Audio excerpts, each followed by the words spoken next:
যেদিন ঘরবাড়ি সব হারিয়ে নিঃস্ব ফেনীর মানুষগুলো, সেদিন অনেকগুলো মানুষই আমাদের পাশে এসে দাঁড়িয়েছিল, শুধু হাত দুটো ধরে বলেছিল, আজ থেকে আমার জমানো সুখে তোমার সকল দুঃখ কিনে নিলাম। ভয়াবহ বন্যায় যখন সবকিছু হারিয়ে নিঃস্ব ফেনীর মানুষগুলো, পুরো দেশ তখন আমাদের পাশে এসে দাঁড়িয়েছিল। নিজের শেষ সম্বল হারানোর বেদনা হয়তো কখনোই ভুলবে না এই অঞ্চলের মানুষ। যখনই নিজের স্বপ্ন ভাঙার গল্প ভেসে উঠবে দুঃস্বপ্নে, তখন হয়তো কিছু অপরিচিত মানুষের দুঃসময়ে আমাদের হাত ধরার গল্পের কথা ভেবে নিজেকে সান্ত্বনা দেব। ফেনীর মানুষের পাশে এসে দাঁড়িয়েছে পুরো দেশের মানবিক স্বেচ্ছাসেবী সংগঠন, জনপ্রিয় ব্যক্তিত্ব, প্রবাসী সহ অসংখ্য অগণিত মানুষ। এই তো সেদিনের কথা, যারা সেই বন্যায় ফেনীর মানুষের পাশে দাঁড়ানোর জন্য ছুটে এসেছিলেন দূর দূরান্ত থেকে। তাদের মধ্যেই অন্যতম ছিলেন দেশের জনপ্রিয় কন্টেন্ট ক্রিয়েটর তৌহিদুল ইসলাম রিফাত ঈশান, সাজিদ হাসান মাহি, আবির নিলয় সহ তাদের পুরো টিম। ভয়াল চিত্র দেখে যাওয়ার পরও থেমে যায়নি তারা। পানি নামার পর সবকিছু হারিয়ে নিঃস্ব হয়ে যাওয়া মানুষের দুঃখ কিনতে এসেছিলেন তারা। স্ক্রিনের বাইরে থেকেও নিজেদের শ্রমে তৈরি করেছেন বন্যার পানিতে বিলীন হয়ে যাওয়া মানুষের নতুন স্বপ্ন।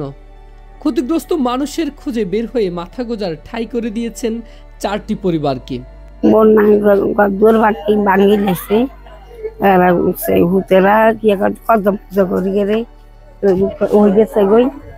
আর খাবার তো হার না, তো খুঁজি মাগি খাই ঘর করে দিছে আমরা ছাত্ররা। এর মধ্যে রয়েছেন মধ্যবিত্ত, বিধবা এবং অসচ্ছল কর্মহীন কিছু মানুষ। নতুন করে তারা আবারও স্বপ্ন বুনবেন, নতুন করে ঘুরে দাঁড়াবেন, নতুন প্রত্যয়ে তারা আবারও স্বপ্ন বুনবেন। ফেনীতে যে ভয়াবহ বন্যাটা হয়েছে ওইটা আমরা সচক্ষে দেখছি, বন্যার যে ভয়াবহতা ছিল ওইটাও আমরা দেখছি। এখন বন্যায় প্রচুর মানুষ আসছে, নিজেদের মতো কাজ করছে, অনেক মানুষকে অনেকভাবে সাহায্য সহযোগিতা করে গিয়েছে। বাট বন্যার পরে কিন্তু আরেকটা অ্যাটাক আসে। বন্যার পরবর্তী অবস্থা দেখা যায় যাদের মাটির ঘর থাকে বা যাদের টিনের ঘর থাকে অনেক পুরানো, সেই ঘরগুলো কিন্তু বন্যায় অনেকটাই বিলীন হয়ে গেছে। এখন তারা পরিস্থিতির শিকার, তাদের আগে ছিল কিন্তু সর্বনাশা বন্যা নিয়ে গেছে। তো এই জায়গায় আমরা একটা উদ্যোগ নিছি, আমরা আমাদের চেষ্টায় ফেনীর যে বর্ডার অঞ্চল, এখান থেকে বর্ডার কিন্তু বেশি দূরে না, জাস্ট 1 কিলো 1.5 কিলো গেলে বর্ডার পাওয়া যায়। তো বর্ডার যেহেতু বর্ডারের কাছ থেকে পানিটা বেশি ঢুকছে, তো আমরা চেষ্টা করছি যে এই অঞ্চলগুলোতে আইসা যারা একদমই ক্ষতিগ্রস্ত, যাদেরকে দেওয়াটা জরুরি বা উচিত, তাদেরকে আমরা চেষ্টা করছি যে বাড়ি বানায় দেওয়ার। আমাদের 4টা বাড়ি বানাইছে আমাদের প্রজেক্টে, এটা হচ্ছে প্রথম বাড়ি। তো আরো 4টা বাড়ি আছে, এটা আমরা একটা 2 রুমের ছোট বাড়ি করে দেওয়ার চেষ্টা করছি। এখানে আমরা কন্ট্রিবিউট করছি, প্লাস এই বাড়ির যে মালিক তাকেও বলছি যে আপনি যদি কিছুটা পারলে আমাদের গাছ দিয়ে কাঠ দিয়ে সহায়তা করেন, তারাও আমাদেরকে সহায়তা করছে। সব মিলে আমরা আলহামদুলিল্লাহ আজকে 5 দিনে ওই বাড়ি একটা কমপ্লিট করতে পারছি। ওইদিকে আরো 3টা বাড়ি আছে, টোটাল 4টা বাড়ি। সো এটা হচ্ছে ওয়ান অফ দেম, বাড়িটা কমপ্লিট। এখানে হচ্ছে জানলা কাটা হবে, পুরোটাই কমপ্লিট, জাস্ট এইখানে একটা জানলা কাটা দিব আমরা, দেন তাদের কাছে আমরা বাড়িটা বুঝাইয়া দিব।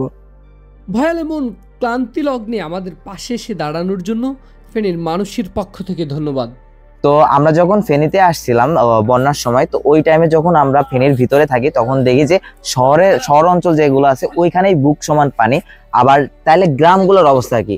গ্রামগুলোর অবস্থা এমন ছিল যে কিছু কিছু বাড়ি ভেঙে চলে গেছে, অনেকজন মারা গেছে। এই বন্যাতে যে কত ক্ষতিগ্রস্ত হয়েছে এটা আমরা নিজের চোখে দেখছি। আমরা নিজের চোখে যখন দেখছি, দেখার পরে যখন আমাদের যে আগের কাজগুলো ছিল ওইগুলো শেষ হয়েছে, হওয়ার পরে আমরা নিজ উদ্যোগ থেকে আমরা চেষ্টা করছি যে আমাদের যেতটুকু সামর্থ্য আছে ওইটুকু দিয়ে এই যে বাড়িগুলো যাদের আসলে একদমই আসলে বাড়ি করার মতো অবস্থা নেই, বা হচ্ছে যাদের আসলে বাড়ি করতে গেলে হয়তো তারা পারবে, বছর লেগে জোগাতে বছর লেগে যাবে।